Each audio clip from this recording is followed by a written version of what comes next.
Hey everybody, welcome to Obscurities in Miniature. It is time to find out if such minis are even possible. Yes. Yes, they are. I had to get out of my system, I'm sorry. This particular wizard here comes to us courtesy of the Dragon Trappers Lodge, and their most recent RPG-focused set consists entirely of cryptid-related models. And so, having had family members that quite enjoyed watching Ancient Aliens and other cryptid-related shows on TV, our very enthusiastic wizard here was something that I needed to get printed almost immediately as soon as I saw him. Obviously, you've seen the memes and should have a good idea of who this is supposed to be based on. And this is just one of those models that I just had to get printed immediately, like I said. To me, this is the type of model that if you're going to go for some kind of novelty factor, it needs to still have enough gameplay type elements, I feel like, to really work effectively. And obviously, it's just a neat kind of pose for the wizard himself. So our cryptid expert here, very cool to see. And as I said, I do have family members that were quite fond of reading about cryptids growing up, and all of the things surrounding them. One of the other models from this set, which I particularly found enjoyable, besides being a fun little sculpt, is the tinfoil knight. You can see he's got a tinfoil hat wrapped around his head there. Besides which, it's actually a pretty nice pose. It's supposed to be a cryptid hunter, which I think I printed almost the entire party of them. Maybe I didn't, I don't know.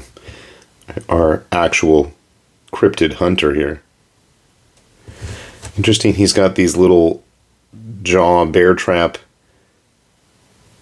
boots and hand. He's missing a hand. If I can get it in focus. There we go. You can kind of see it's attached to his arm there. Nice grizzled look to his face. And again, even though it's a bit of a silly concept, I think it really works. And I do like the fact, it's a well-detailed model, despite my printing. Which is kind of funny, because I really was getting annoyed with the printer, and when I saw these models, I had to actually get off my butt and do something about it. When we first started to see the... what was it, Operation Inferno, guys? Children of the Flame crowdfunding figures. That was the first kick in the pants to get things rolling, and I had a bunch of misprints when I was doing these, which, if you're curious about this, these are still available. Nobody can disagree with the idea of steampunk, weird war, dragonborn veterans. Smoking cigars, no less.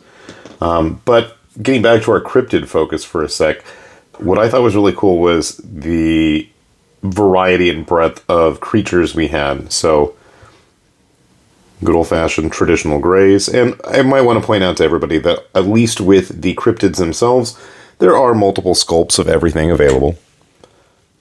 I thought this was a fun one. The reptilian elite. So they had a human form and then a more reptilian form. I know it's kind of difficult to see all the details there. I know if you look at the renders, it's a little bit more noticeable. Thought that was a fun little nod to some of the wilder conspiracy theories. Here's a goofy one that I had to print out. Good old Nightcrawler. My son got annoyed at me about that one. I can't believe you're going to print that. I thought this was a really nice sculpt for a very traditional, classic Mothman. Of course, we had just had the, what were they, the Silk Song? Or am I thinking of something totally different? We did have recently a set of insect-themed models from the Dragon Trappers Lodge, so despite his lack of clothing, he does seem like he'd fit in pretty nicely with the moths that they did earlier. If you're ever in a mood for moths, both the Dragon Trappers Lodge and I'd say Cobra Mode have some of the best-looking moth people out there on the market. Although I do have to give a shout-out to Twin Goddess Miniatures for some of their moth girls. Especially if you're in the more anime vein. One of the classics of the Cryptid Kingdom. The good old Chupacabra. And these are just the guys that I printed myself so far. Like I said, I fought with getting everything leveled, centered. I don't know what was going on with the printer. There's jackalopes. There's skunk apes. Sasquatches. A lot of the more traditional, Nessie. I'm like, if we're going to go with that. I just was trying to get to the smaller stuff since a lot of my larger prints were failing in weird spots. At least I knew all the smaller guys were going to fit.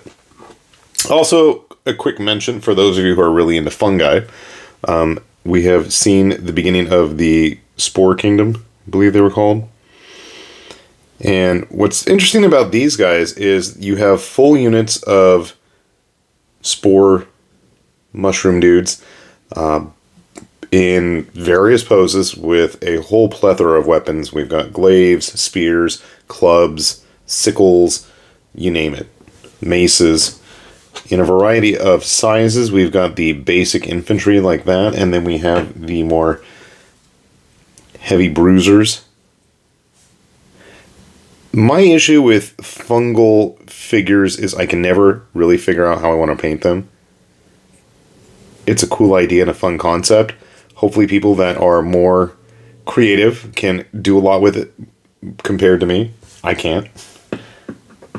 I do want to point out, though, that some of the limbs can be quite delicate. Case in point, another of the infantry models lost his arm in combat. One of the spiked club variants. And what's interesting is there's a bunch of like possessed spore infused nods to previous releases from the Dragon Trapper's Lodge coming up soon, along with a myconid dragon, if that's something that might tickle your fancy. And that's just on their start of their army side. I mean, to me, I really like a lot of their armies, but the RPG releases have just been firing on all cylinders lately. Not to knock the quality of the armies, don't get me wrong, but I've just been like really enjoying a lot of the RPG stuff that they've been putting out. Really, really fun stuff. So I'm happy to have that in front of me here. And hopefully you guys are going to be as well too. A lot of fun to be had here. Definitely give them a look. If you haven't already, do check out the crowdfunding campaign if you're ever in need of some very elite, high-ranking, cool-looking dragon models, or if you're more interested in getting all of the support units and backup stuff like the fun flying dragonborn, minigun-toting monstrosities, those are out there too. Fun to be had, for sure. So with that said then, this has been High Lord Tamberlane with Obscurities and Miniatures, saying thanks for watching, and we will see you back here soon. Bye-bye.